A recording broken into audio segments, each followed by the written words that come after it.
Thank you so much, Sherry. Thank you. And you'll hear the humor in this. My name is Jennifer. I am an alcoholic amongst many other things. I have been through this process with the help of a couple of big book step study sponsors, a loving higher power that I call God, made most half my amends. I need to work on my amends a little bit better, but I am trying my very hardest to live in these latter steps. And I say you'll see the humor in this because one, you ask last minute and I'm just like, okay, God really does have a sense of humor because, there's no time to prepare and me be in it. So, you're just going to get God through me. So that's great. Number two, when you said 4C, I was just like, okay, do you know who you're asking? Because at one of my jobs, it's kind of like part of my identity that I, I would like to be a woman of grace. And if you look at my social media, I'm all prayerful. I got a Bible study group at my nursing home where I do stuff. But then somebody walked through and saw me teaching the Bible study group and they're like, what the hell? You? Why? Because I have the humor of a teenage boy. Like me and my 28-year-old, I call him my work husband, like we joke back and forth so horrendously that like I have to apologize to God every weekend because I'm like, okay, I do not want to be that person. So I say that to say it is so funny that 4C is the first time I spoke on this. My first BPSS sponsor was like, okay, Jennifer, be careful, be a lady of grace. You've got to be tactful. You've got and I'm like, you know what you're asking of me, tactful, a lady of grace. Like this is where my biggest problem was. Like this is like my first BBSS sponsor. I was begging this woman to let me just kind of like narrow down my list when I wrote my inventory. I'm like, just let me do columns of like people that fit into this group or people that fit into that group. I don't want to write on every single individual one. I'll be writing for 10 years. Like, what the hell? But I'm supposed to say what it's like, what happened and what it's like now. So I will say I have a sobriety date of November 27th, 2015. Very thankful that is my physical sobriety date. I have not had other than the one sip of communion wine that I almost thought I needed a white chip over because I didn't know that Lutherans did real wine. That was a whole thing. But yeah, haven't had a physical relapse, but my emotional sobriety is a day by day struggle.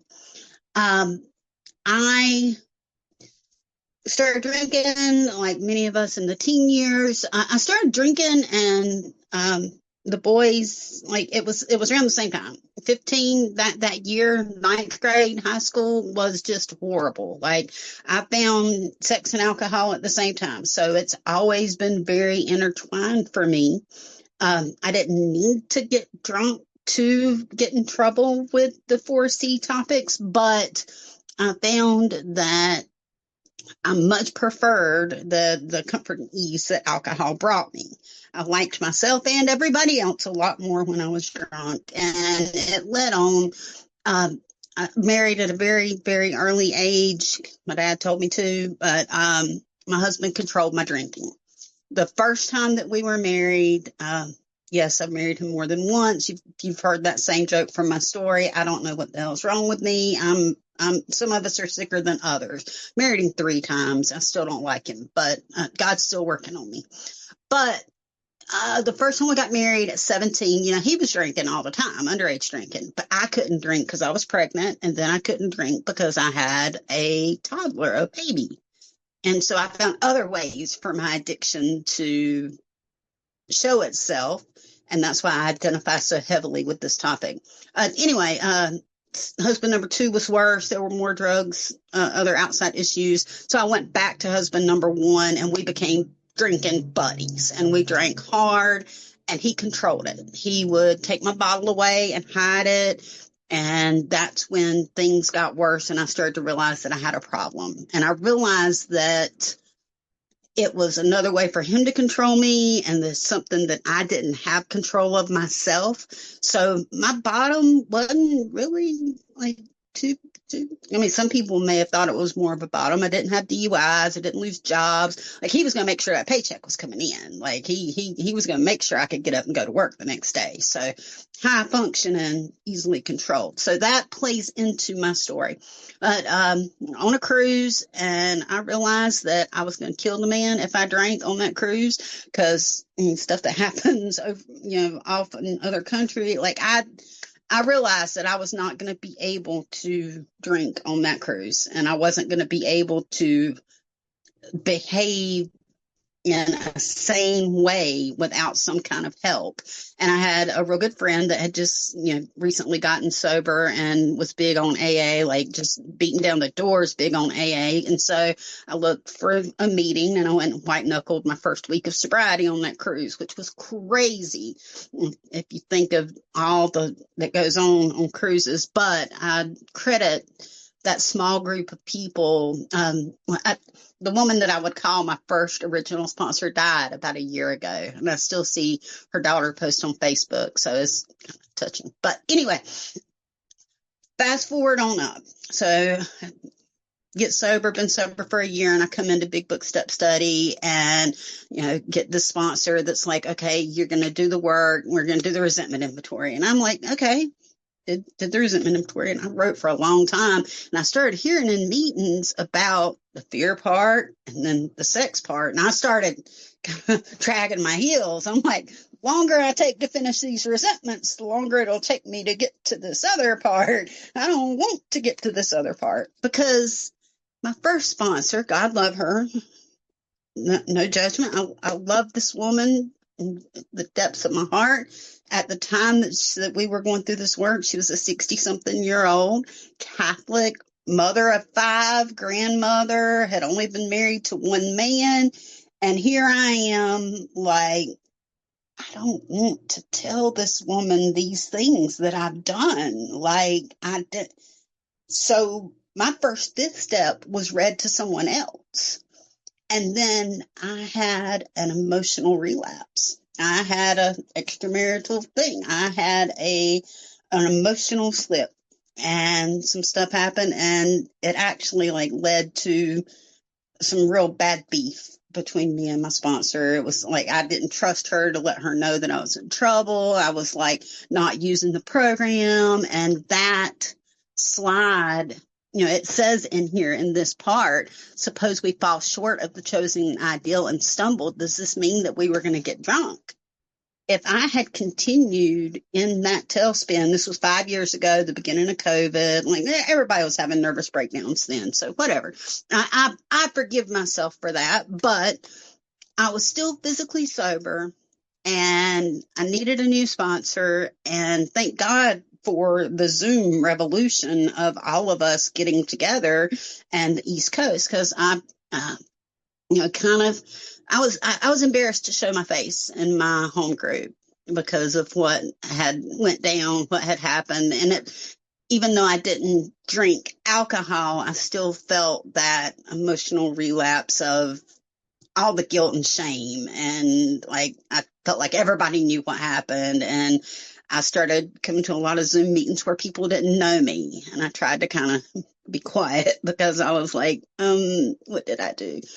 But if I had not stayed connected with this program, if I had not gotten another sponsor from Big Book Step Study, if things had not played out and God had not intervened the way that he did, I have no doubt I would have drank. I mean, I would have been completely off the rails. But I say that to say I found another BBSS sponsor, someone that I identified with, very patient, very loving. I loved hearing her share at meetings. And when I asked her if she would sponsor me, she said, I think you should do the writing again. I'm like, oh, I'm going to do that again? I wrote for 2 years the first time. What the hell? I don't want to do. But I prayed about it.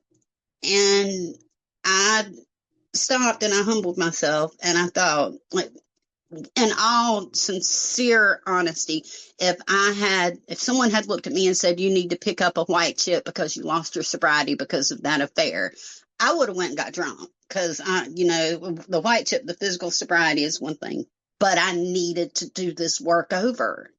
It wasn't that I didn't do a thorough enough job.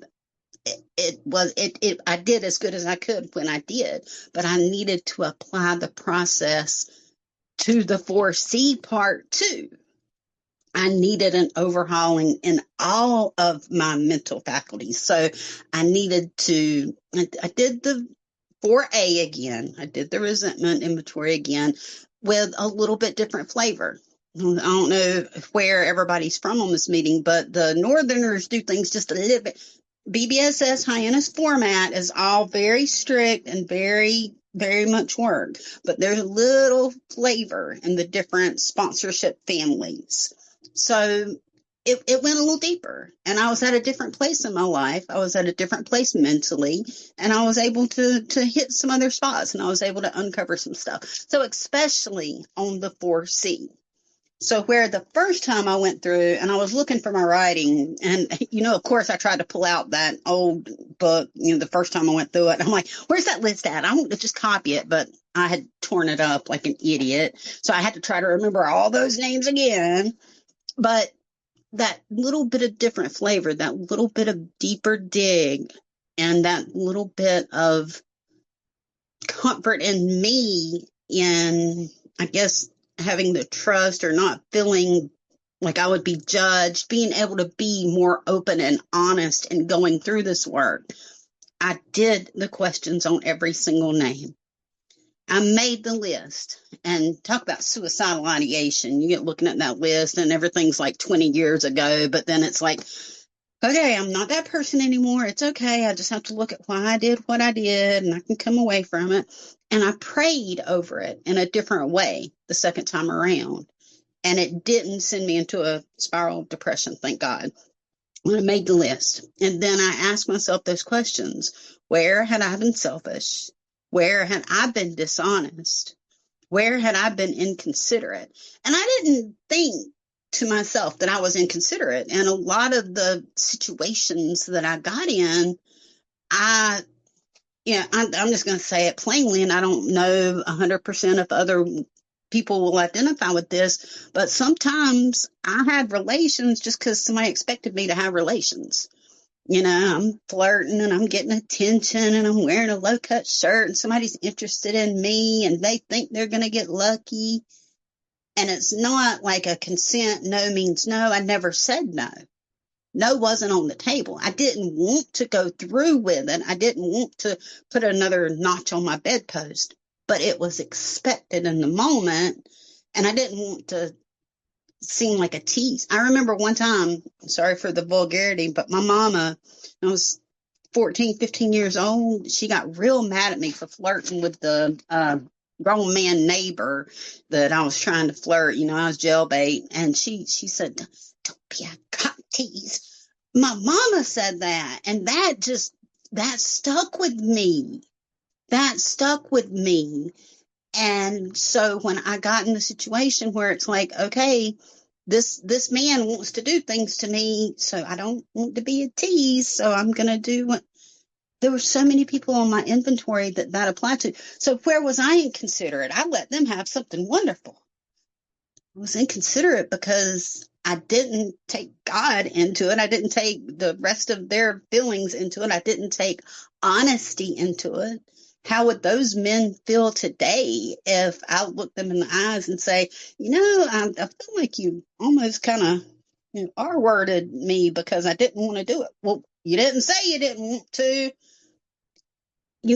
Where was I inconsiderate? I was dishonest all the way around in so many of those situations. But I was not the willing victim. Like, I purposely went out to get attention. I was using what I had at 18, 19, 20, 21, 22. I was using what I had to get attention. I was using my soul for validation from other people. And that is what I uncovered when I did this writing. Whom had we hurt? I know I slept with married men. I was married this whole time.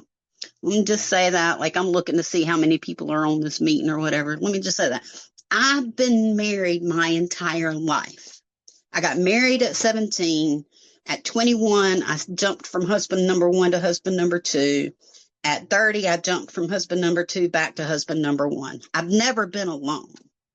I shouldn't have a body count.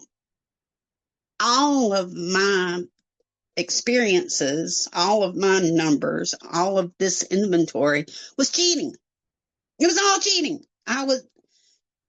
And to face, when I did this writing the second time through, to face that in every instance, to face where did we unjustifiably arouse jealousy? My poor husband. What the heck? My poor husband, like, why would he ever still want to be around me whenever I was weaponizing, attention from other people constantly? Like, why? Why would he, suspicion and bitterness? Where was I at fault? I was constantly making a show that something was available that should not have been available.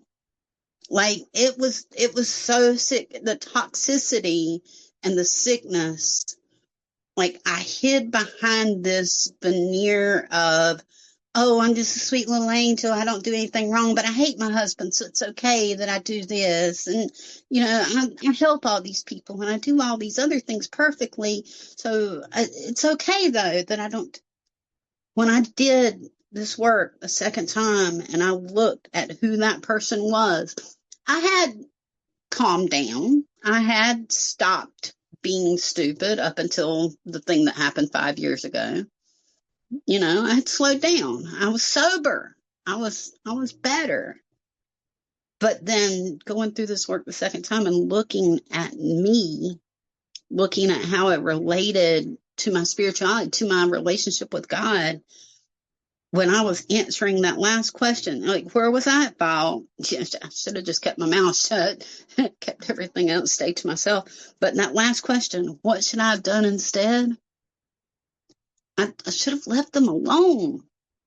I should have been a good wife to my husband.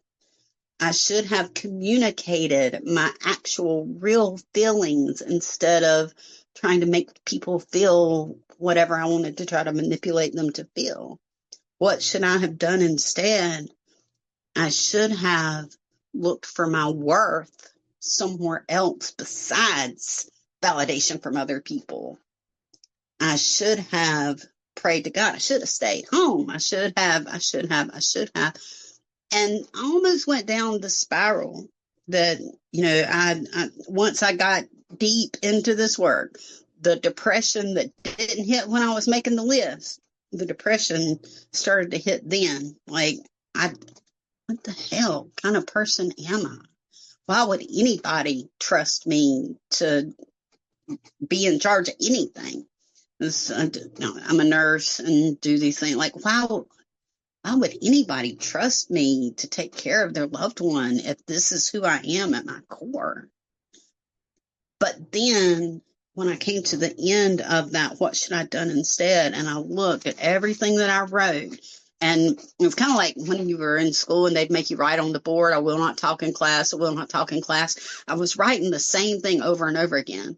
So God was disciplining me in this writing. And as I was being honest with every single situation and looking back over every single situation, God was disciplining me. And I was like, I would go into these prayerful meditation moments, and I was doing a lot of float tank sensory deprivation stuff after that. And I tried to meet that woman 10 years ago, 15 years ago, 20 years ago, that woman that was so wild, that woman that was so small, that needed that validation. I tried to meet her in my mind's eye, and I tried to forgive her for the things that she did. And I tried to come to terms with what I want to be now. the sane ideal. It's the best part of step 4, part 3 for me. That sane ideal that we can write. I put away this badge of honor that, oh yeah, I was this person in high school. I was this person there. I put away that badge of honor, the dishonor, whatever you want to call it. I put that away, and I can be a woman of grace now. I can still tell dirty jokes. If you want a Viagra joke, hit me up, get my number out of the chat. Like, I can be a woman of grace and be faithful to my husband, even if I don't like him, because it's not, okay, yeah, I'm in my 40s and sex doesn't seem as important now as it did. It's changed a lot. Like, if I tried to go out for a wild night, I'd throw my back out and I wouldn't be able to even go to work the next weekend. But and for younger people, like they think of older people like, oh, they don't do that anymore. But it's changed in a way that when I wrote this ideal, I realized how much the intimacy means. I realized how much it's not about the act. None of it is about the act. It's about the human connection and intimacy with another person. My mom, in addition to that one real hard thing that she said that when I was a teenager that impressed upon me, she used to tell me that she would pray about relations with my dad. And I'm like, why do you pray about sex? And then I get in this program and it's telling us to bring God into the bedroom and bring God into your sex life. And I tell you, since I started praying about sex, it really changes things. Like, I can't say that I'm in a great place. And I say God has a sense of humor because, this is still my program has to stay tight. Like, if I rest on my laurels, I'm not as worried about driving to the ABC store and getting a bottle of vodka as I am of my head turning to me looking at somebody and saying, whoa, that looks interesting. I have no doubt that I'm at more risk of emotional relapse, my next drink having 2 legs, and going through, as we interact with people and things that happen in our world, like, I have no doubt that there's no mistake in Sherry needing last minute for me to speak and it to be on this step, because we all need an overhauling here. And I'm so over this right now. I am so, like, journaling. I'm on it. I'm praying. There's this temptations here, whatever. Like, I am on the beam, man. I'm on the beam. But what I've noticed in the past, a lot of times when you're really on the beam, that's when the tidal wave comes from the other side and hits you. So this preparation, this deep dive, this deep thought, this discussion, like, it really is exactly what I needed to be aware of the beam. Because sometimes, like, being on the beam, you see those Ninja Warrior shows where the beam's spinning. Like, I need to concentrate on staying on the beam, because I know that I don't want to fall out of this. I don't want to fall from the place where I am with God, the calling that I have on my life. And it goes back to that honest communication, because I will it's not about sex. I will look for that intimacy, and I will get myself in this codependent place where I don't want to hurt somebody's feelings. Oh, well, it's okay. I'll text you back just because I'm one of those people, like, we get DMs, like some man slides into my DMs. I'd be like trying to just softly, like, oh, I'm so sorry not to respond to you. That's a very nice lewd picture you're sending me, but I'm not interested. Not really, but like, I don't want to hurt somebody's feelings. So I'll interact, and that puts me near the edge of a slippery slope. And I don't want to be on that slippery slope. I want to stay back away from the ledge, stay back here holding on to God's, him and his robe or whatever you want to call it. And I just want to be safe for a little bit. I don't want to rest on my laurels, but I don't want a big test. Like I want to just coast along on the beam for a little bit. That would be good. But I'm glad for the chance to be able to tell my story. And I had no idea what was going to come out of my mouth whenever I started this. And it just hit me that this is recorded too. And I'm like, oh, crap. But I hope that something that I've said may resonate with someone, may help someone in some way, because God knows I had to have lived through it for a reason, and still living through it day by day. And asking God, it says in here that we, if it's very troublesome, we work with others all the harder. I've seen, just especially in the last few weeks, I've had so many more opportunity for service work. I've started going back to in-person meetings. We were discussing right before this meeting started the in-person meetings versus Zoom meetings. Zoom meetings are great. I'm so glad to have met everyone up and down the Eastern Seaboard and overseas. But to be able to do service work is amazing, and it is helping me to stay on that beam. And I am talked out. I thank you all so much for laughing at my stupid jokes and for listening. Sherry, thank you for asking me. With that, I will pass.